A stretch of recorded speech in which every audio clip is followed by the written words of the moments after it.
दिल दहलाने वाली कहानी। नमस्कार दोस्तों, आज हम आपके लिए एक कहानी लेके आए हैं। लेकिन पहले ही बता दें कि ये कहानी कमज़ोर दिल वाले ना देखें। कहानी एक ऐसे इंसान की है जिसे इंसान का मांस खाना अच्छा लगता था। यह इंसान का जन्म जापान में 26 अप्रैल 1949 1949 में जापान के कोबा नाम के शहर में हुआ था और इसका नाम था इसेई सेंगावा। ये बच्चा जब पैदा हुआ तो इसका साइज़ हथेली से भी कम था। ये टाइम से पहले पैदा हो गया था और जब ये जवान हुआ तो इसकी ऊंचाई 4 से 5 फीट थी। ये ज़्यादा सुंदर नहीं था। इसके पापा, इसके फादर जो हैं, वो वहाँ की लोकल मिनिस्ट्री में प्रेसिडेंट थे और इसकी माँ हाउसवाइफ थी। एक इसका भाई था और जो इसका दादा वो अखबार में एडिटर था। यानी ये बहुत ही अमीर परिवार से ताल्लुक़ रखता था। और पैसा और शोहरत इंसान को हर किए हुए गुनाह से बचा देता है। ये बात इस इंसान की कहानी पर बिल्कुल सही बैठती है, क्योंकि जो काम इसने किया था वो माफ़ी के लायक नहीं था। इस इंसान ने जो काम किया वो तो किया ही, बाद में इसके ऊपर फिल्में भी बनी हैं, इसके ऊपर नावल लिखे गए हैं, इसे स्टार बना दिया गया था और ये खुलेआम घूमता था और इसकी इंटरव्यूज़ की जाती थी, जिसका लिंक हम आपको बता देंगे। तो इसके बारे में बताते हैं।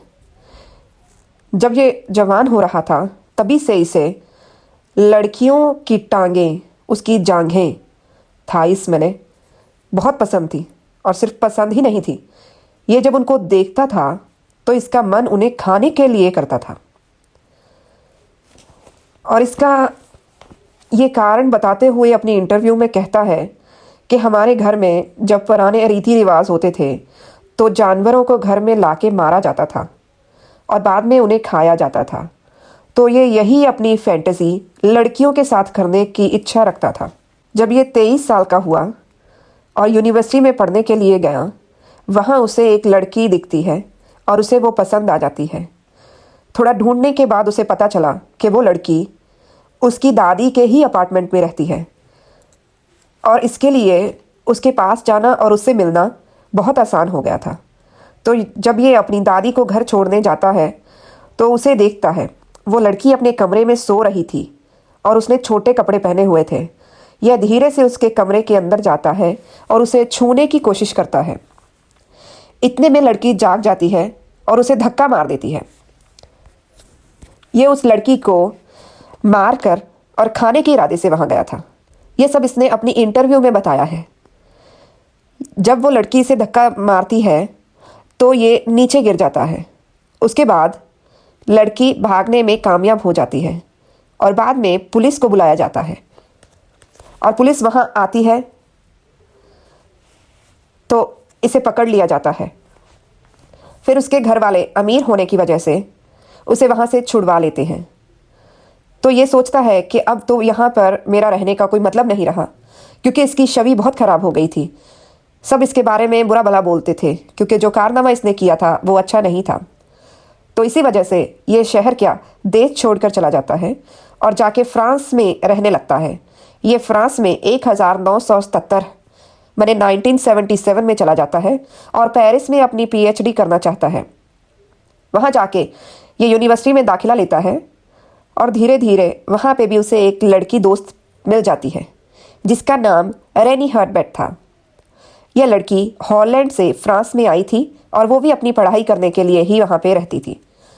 दोनों एक दूसरे की क्लास में थे और साथ में ही पढ़ते थे। वहाँ पे जाके ये थोड़ा अच्छा इंसान बन गया था।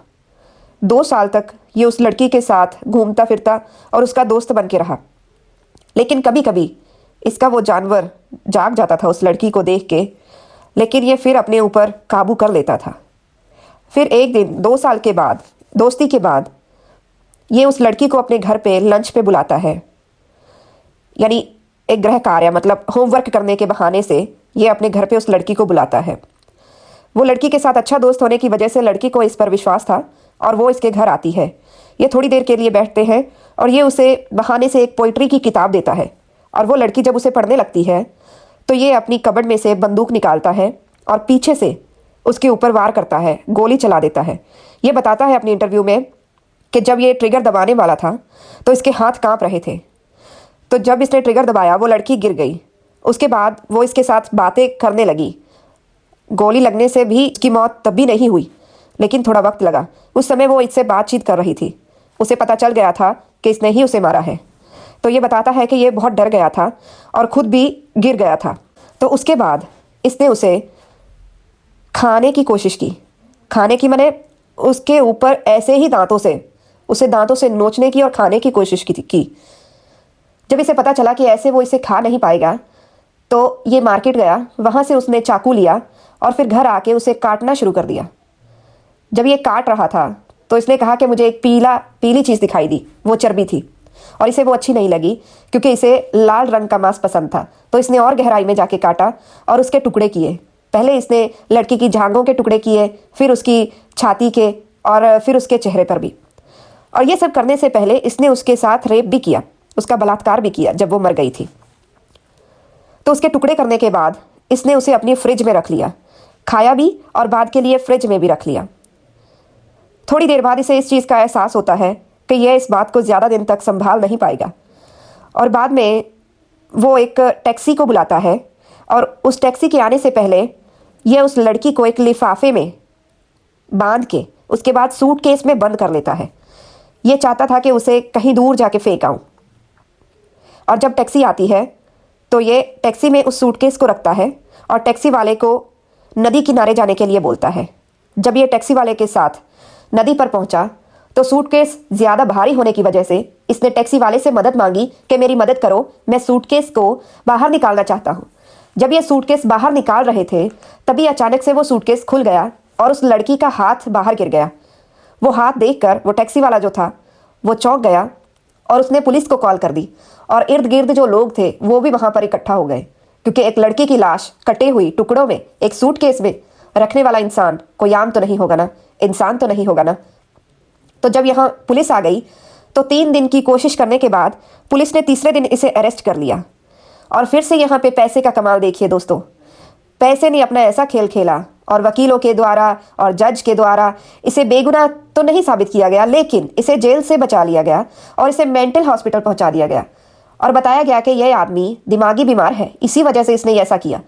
तो मेंटल हॉस्पिटल थोड़ी देर रहने के बाद कुछ सालों के बाद ये वहाँ से भी छूट गया और उसके बाद ये जापान में वापस आ गया और वहाँ आके इसने इंटरव्यूज़ की, फेमस हो गया, खुलेआम घूमता था और इसके ऊपर फिल्में भी बनी जैसे हमने आपको पहले भी बताया। और बाद में ये कार्निवल जो इंसानों का मांस खाते हैं उसे कहा जाता है। 75 साल की उम्र बिताकर ऐशो आराम के साथ फिर इसका देहांत हो गया, ज़्यादा उम्र के चलते हुए। और आज की कहानी यहीं पर समाप्त करते हैं। नमस्कार।